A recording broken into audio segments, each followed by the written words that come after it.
Welcome to True Help Tuesdays, and the truth will set you free.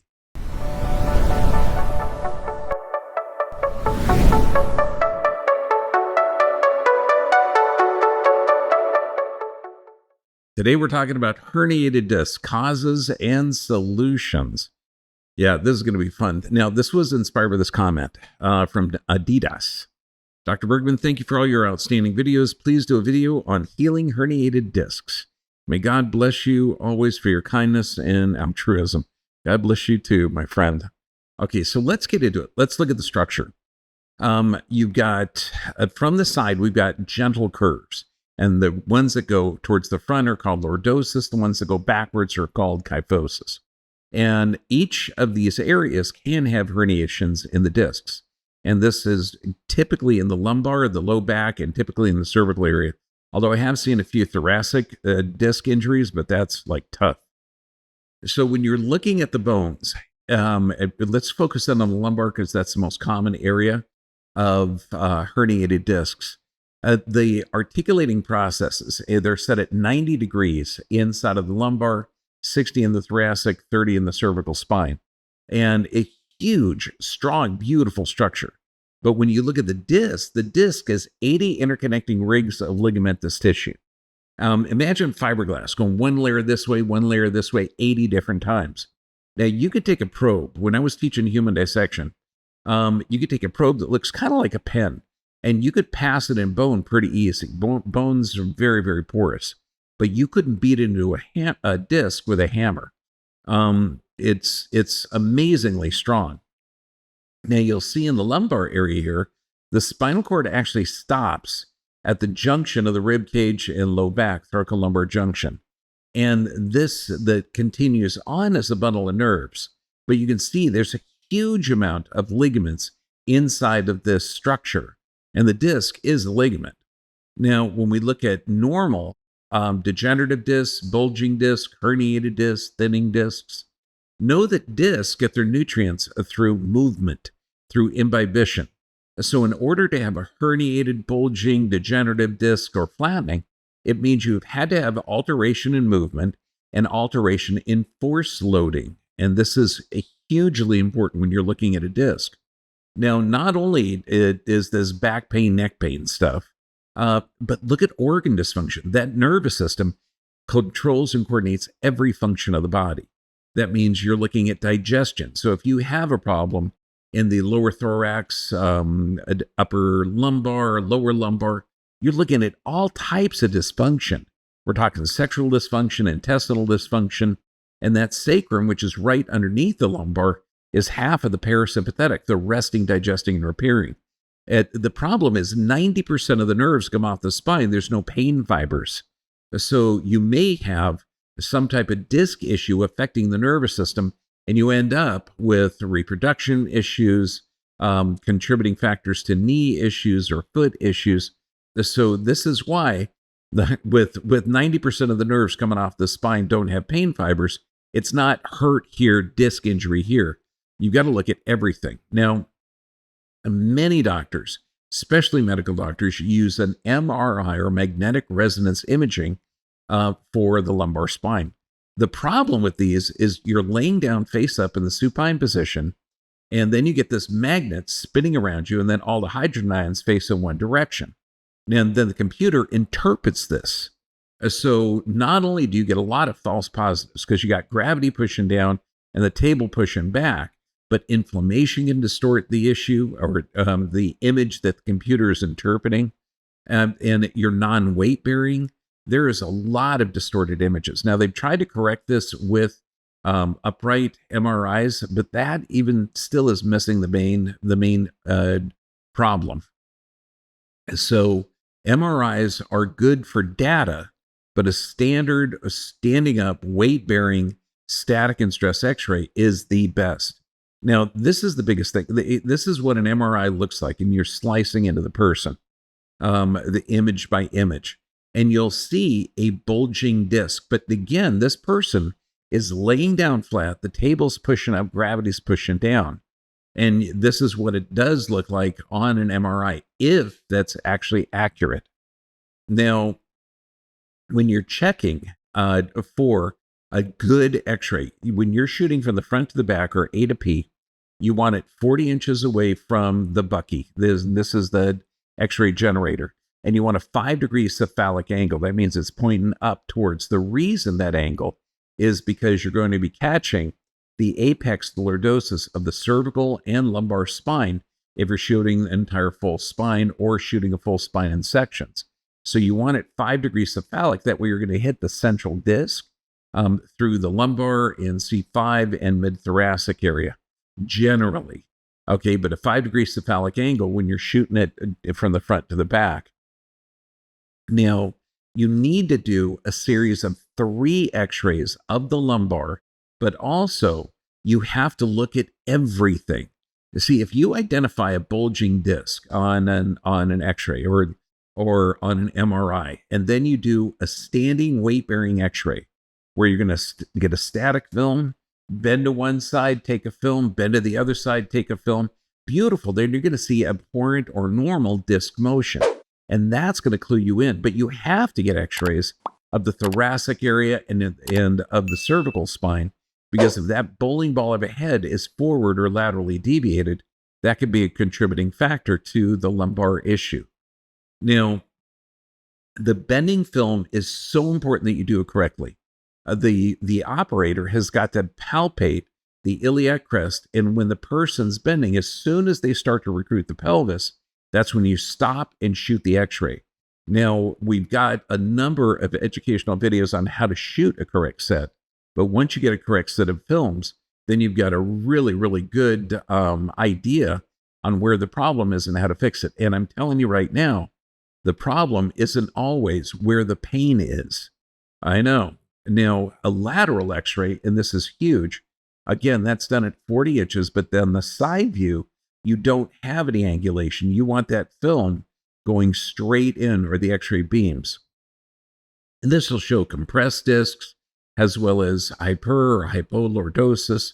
Just know that when you get a set of x-rays, if you see compressed disc or lateral deviation, it's important that you follow the exact same rules that you took the first set, so you can have another set to compare to after a series of adjustments. Now, when you're adjusting the spine, it is absolutely best, and we're going to talk just mainly the lumbar area, on a flexion distraction table with abdominal suspension. So that means that the pelvis is elevated, the tummy's hanging in the air, and you're able to open, distract, and laterally flex. Now, it's hugely important that you're palpating the muscles. Now, the muscles run down either side of the spine. They're not under conscious control. They're what's called proprioceptive control. And that means that your perception of the environment, or those sensors, remember, on each of those vertebrae, you have 3 different types of sensors. The mechanoreceptors in the joints, you've got the muscle spindles in the intrinsic muscles, and then you've got the ligaments that have sensory components. So when you're adjusting, you're changing the position, motion, and communication of that vertebrae up to the brain, and that's going to change that proprioceptive response and change the tone of the muscle. You don't want to just relax a back muscle. You got to find out why it's firing. And so this is why when you're looking at the tone of those muscles, you're in constant contact with the patient to see when that tone relaxes, when that muscle relaxes. Now, this is a great example. Now, some people with extremely chronic issues, they're not going to be able to lay on their tummy with their legs straight. So you can have a little pillow there to bend the knees a little bit, and that'll be ideal.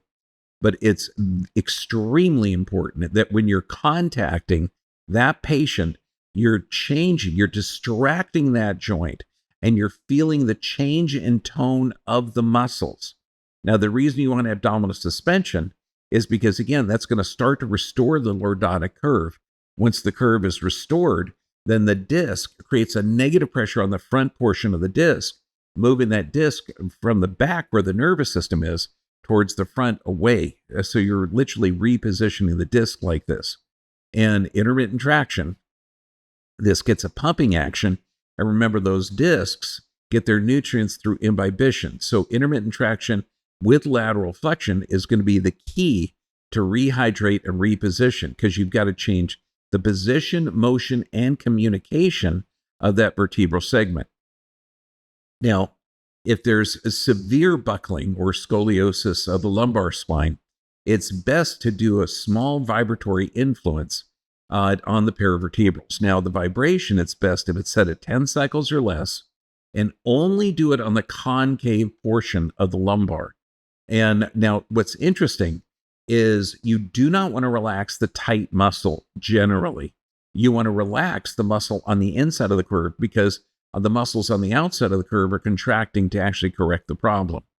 Now, when you're doing this correctly, you're vibrating, after 30 seconds or less, you're going to feel the muscles fluctuate.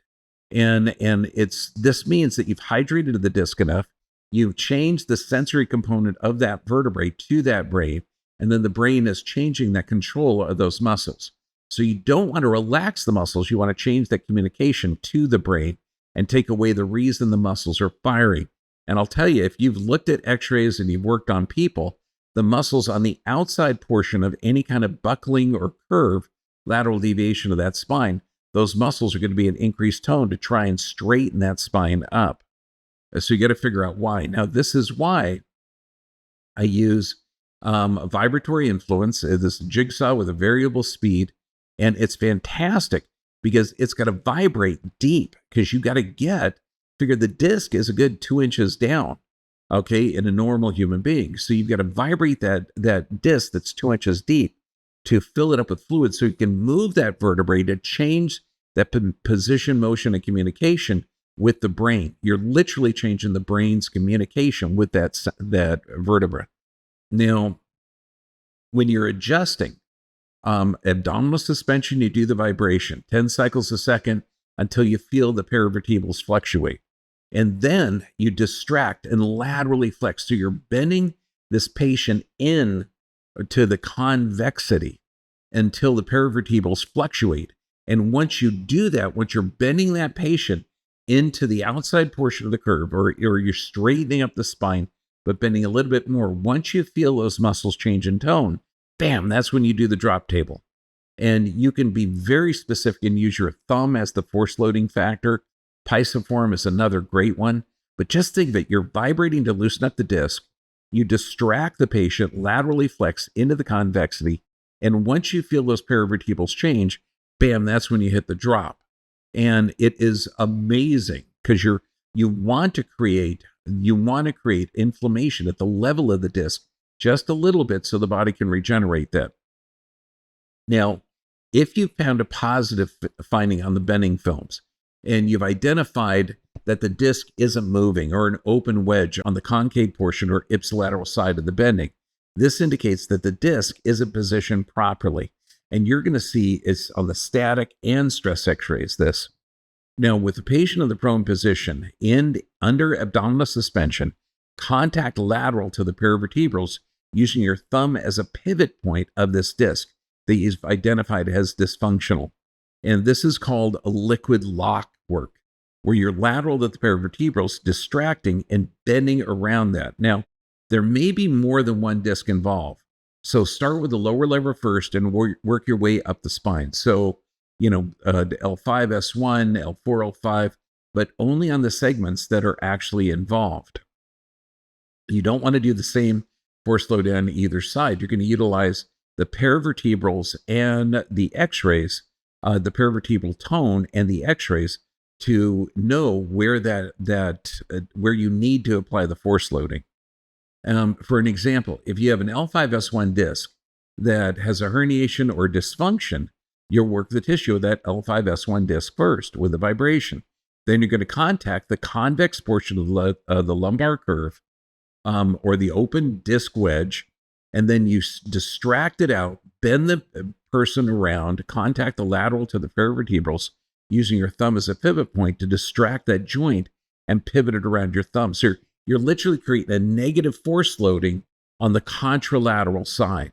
And when you've opened that disc up, then bam, you do the drop from the convexity to the concavity, and you're literally changing the shape of the spine as well as regenerating that disc. And this is a perfect example.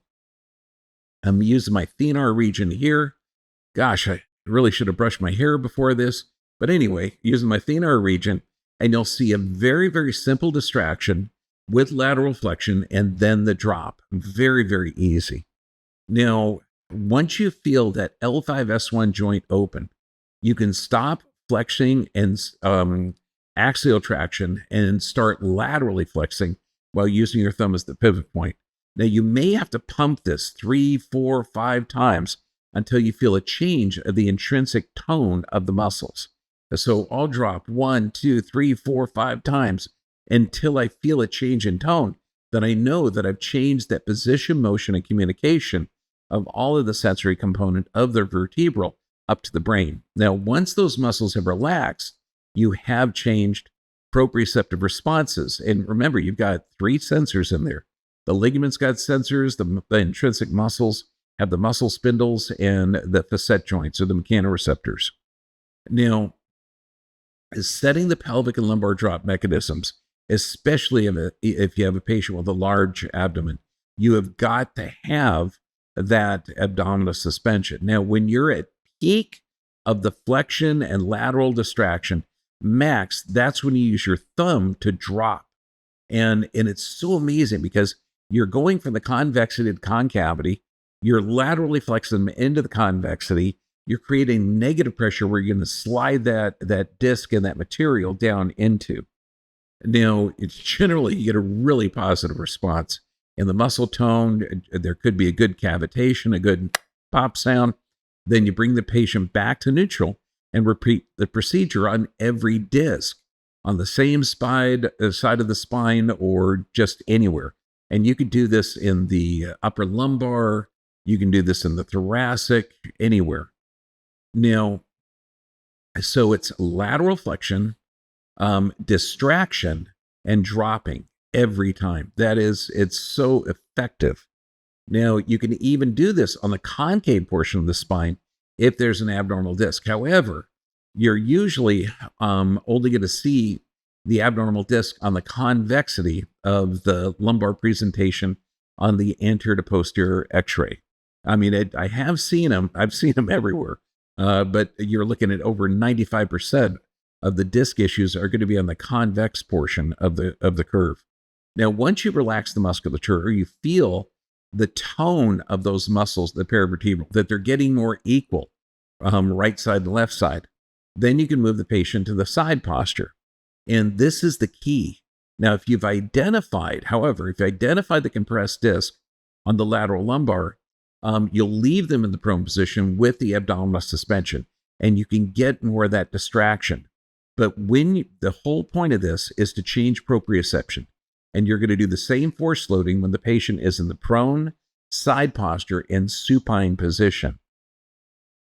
Now, when the prone lumbar adjusting, and this is going to be, again, they're just straight in, and I do this on extremely acute cases where I can't even lay them on their side. Use the thenar contact on either side of the disc that's involved. Set the pelvic drop and thrust 1, 2, 3 times, setting the drop each time. And it is amazing. Your line of drive has got to be from P to A, but hugely inferior to superior. So you're opening up that area, and you're going to be going along the plane line of the disc. So whether it's the L5S1, L4, L5, L3, L2, L2, L1, your line of drive is going to change along the plane line of that disc. Now, the line of drive for L5S1, L4, L5, it'll be posterior to superior. We're inferior to superior. You're looking at L2, L3, L1, L2. So you've got to change your line of drive based on the line of the disc. Now, side posture. So again, we're doing the same force loading, prone, side posture, and supine position. You're going to have the convex portion of the lumbar buckling or scoliosis facing up on the high side. And so you're going to be driving it down. Now, make sure the spine's in a neutral position. You're setting the lumbar and the pelvic piece. No rotation. The more you twist that spine to lock out the joint, you're actually stimulating those muscles to fire off to the brain. So you're increasing the tone of the muscles. And this is what I show every student that comes in to observe. You want the spine in a neutral position.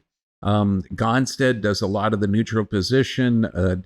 CBP also is concerned about the firing of the paravertebrals. There's a lot of techniques out there that mimic this. Now, when you're contacting, you're going to contact either the mammillary or the spinous, depending on the rotation.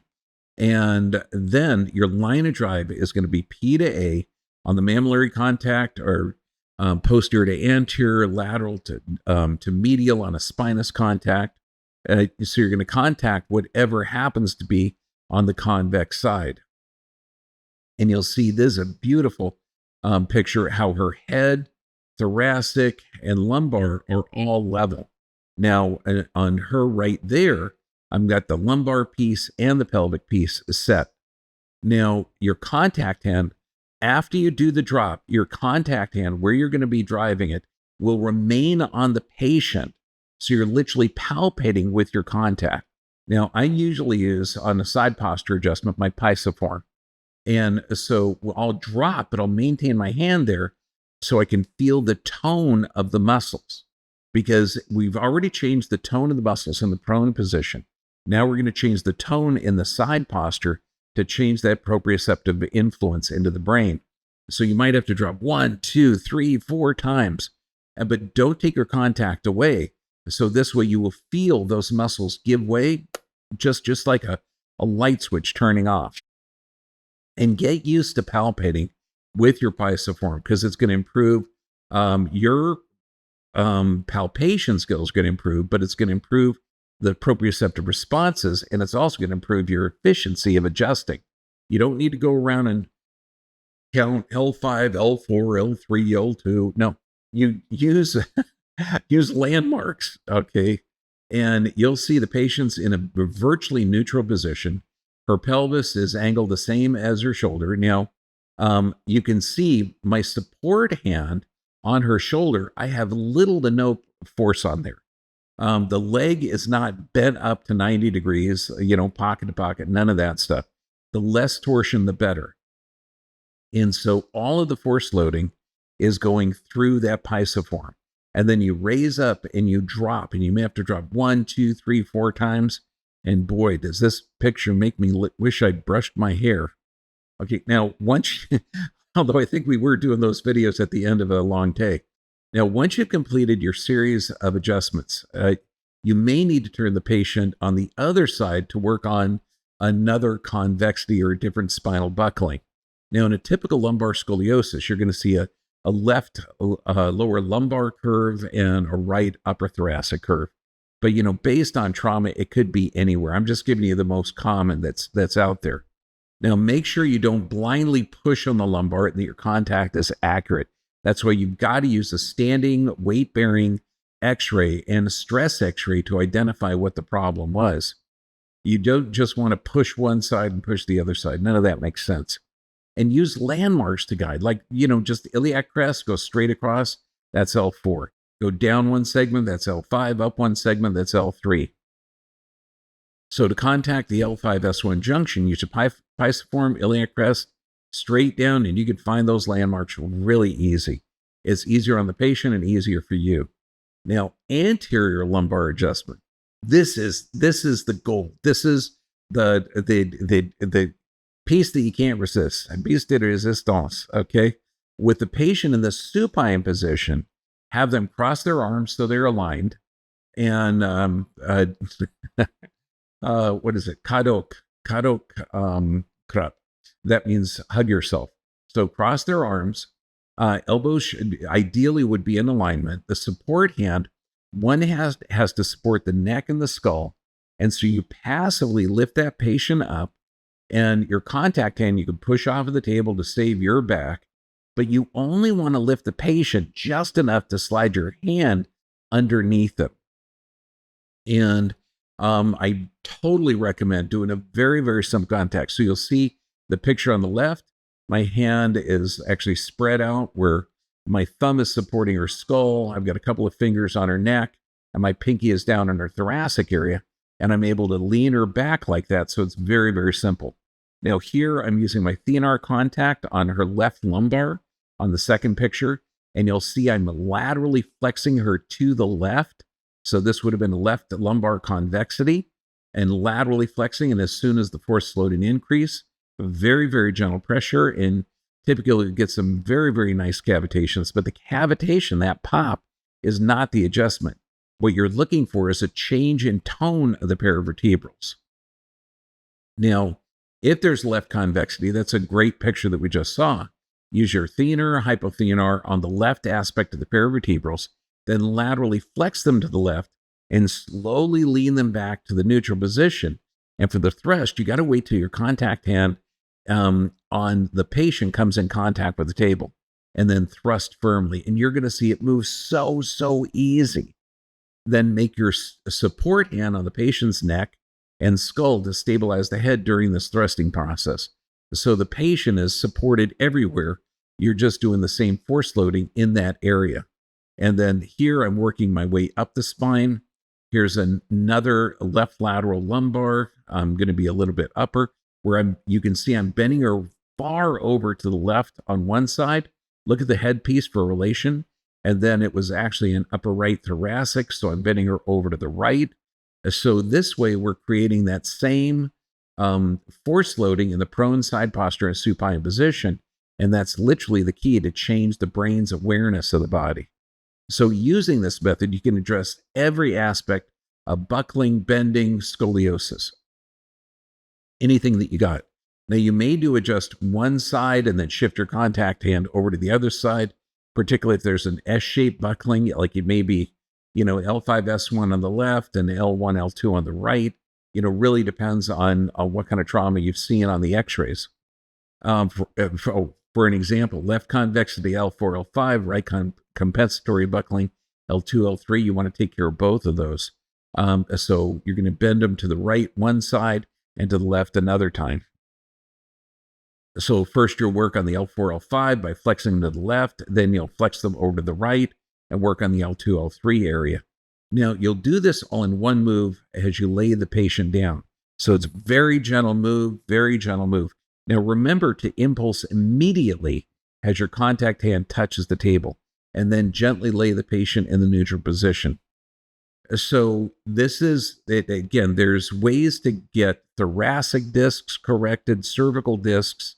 This is just a rough overview. And I know there's a lot of technical things that we're talking about, but you can basically see that you're distracting the joint. You're flexing in to where there's a lateral deviation, and you're doing the same force loading, the prone side posture and supine position. I mean, it just makes sense. I don't know of any better way to reposition a disc. But then you've got the 5 keys. You've got to have good nerve supply. You've got to have good exercise. This means movement every day. You've got to have proper nutrition like your great-great-grandparents. You've got to have deep sleep. That's when the body regenerates. You've got to have prayer and meditation. I mean, you can get better by doing 4 of these. But if you do all 5, you get healthy nerve supply, exercise, nutrition, sleep, and prayer and meditation. Baby, you're golden. Now, make sure that you post your questions below this. We'll get to as many questions as we possibly can. God bless you all. Know that discs are alive. They're living tissue and they can regenerate. God bless you. Stay healthy, my friends.